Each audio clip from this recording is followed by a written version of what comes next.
Hello everyone, আসসালামু আলাইকুম। Welcome to tasty tiffin box. আজকে আপনাদেরকে রুই মাছের কালিয়া তৈরি করে দেখাবো। আর রুই মাছের কালিয়া তৈরি করার জন্য প্রথমে আমি মাছগুলোকে হলুদ এবং লবণ দিয়ে মেখে নিয়েছি। এখন একটা প্যানের মধ্যে মাছগুলোকে হালকাভাবে ভেজে নিতে হবে। এই রেসিপির জন্য মাছ কিন্তু কড়া ভাজা দেওয়া যাবে না। তারপর একটা প্যানের মধ্যে 1 কাপ পরিমাণ তেল দিয়েছি আর 1/4 কাপ পরিমাণ পেঁয়াজ বাটা দিয়েছি। তারপর অ্যাড করছি 3 টেবিল চামচ পরিমাণ আদা রসুনের পেস্ট, স্বাদ মতো লবণ, 1.5 চা চামচ পরিমাণ হলুদের গুঁড়া, 1 টেবিল চামচ পরিমাণ মরিচের গুঁড়া। এখন সামান্য পানি দিয়ে মশলাটাকে ভালোভাবে কষাতে হবে।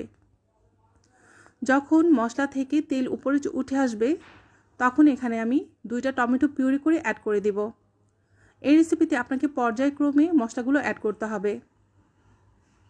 এখন টমেটো পিউরি দিয়ে দিচ্ছি আর ভালোভাবে আবারও মশলাটাকে কষাতে হবে। তারপর এখানে অ্যাড করছি 2 টেবিল চামচ পরিমাণ কাজু বাদাম বাটা আর 2 টেবিল চামচ পরিমাণ টক দই। আমি দুটো মিক্স করে একসাথে দিয়ে দিচ্ছি। এখন একটা প্যানের মধ্যে ফোড়ন দিব।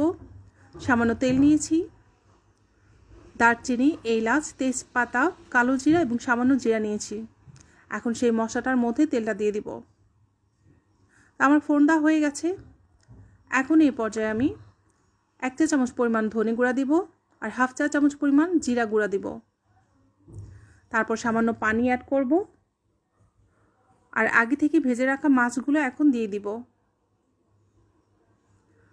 আপনারা বাসায় চাইলে এভাবে ট্রাই করে দেখতে পারেন। এটি স্বাদ কিন্তু অনেক মজার আর এটি কিন্তু পোলাওয়ের সাথে অসাধারণ লাগে খেতে।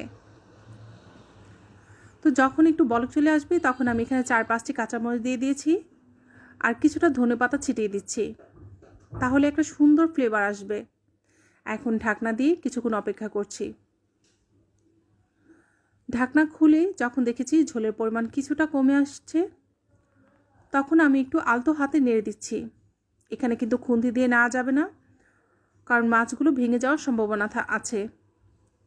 এখন সামান্য পরিমাণ গরম মশলা গুঁড়ি অ্যাড করেছি। এই তো রান্নাটি পুরোপুরি কমপ্লিট।